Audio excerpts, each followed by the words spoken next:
Well, I'm joined now live from London by Europe correspondent James Glenday, who is outside the Ecuadorian embassy. James, what's happening there?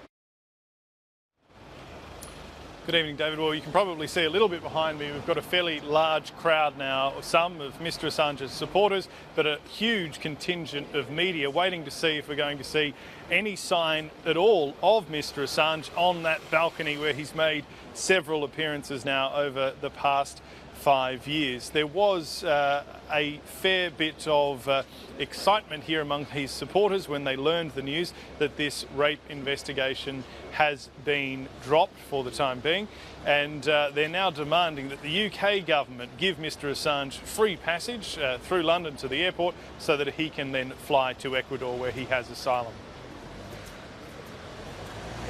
That investigation was dropped, why that arrest warrant was revoked, and you said for the time being as well. That's right, because today essentially was D-Day for prosecutors. We knew they were going to have to make a fairly significant statement one way or the other, because they needed to either renew or not renew, as it happens, the European arrest warrant for Mr Assange. And according to prosecutors, they're not going to proceed with this further because they don't believe there is any likelihood at all that they're going to get Mr Assange from here to Sweden so that they can continue their investigation. The statute of limitations, this offence dates to, this alleged offence dates to something that happened in Stockholm in 2010 following a WikiLeaks conference, and the statute of limitations for rape in Sweden is for 10 years, so it would expire in 2020. However, prosecutors did say that if Mr Assange was to walk out of here and then decide to go to Sweden in the next couple of years, then they would look at reopening this investigation. And as we mentioned, Metropolitan Police there in Britain have said that they're obliged to arrest Julian Assange if he indeed does leave the embassy. Why is that? Well, you would remember, a lot of viewers would remember that Mr Assange fought his extradition to Sweden for some time.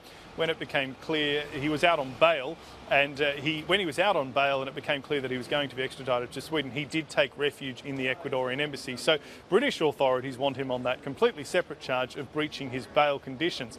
Metropolitan Police have said, though, that although they definitely will arrest Mr Assange if he comes out, they did say they're going to scale back their operations to monitor him, because for the past 5 years they've spent enormous sums of money basically tracking this building, tracking his movements, to prevent him leaving at any point. In fact, for the first couple of years they had officers virtually near the door round the clock.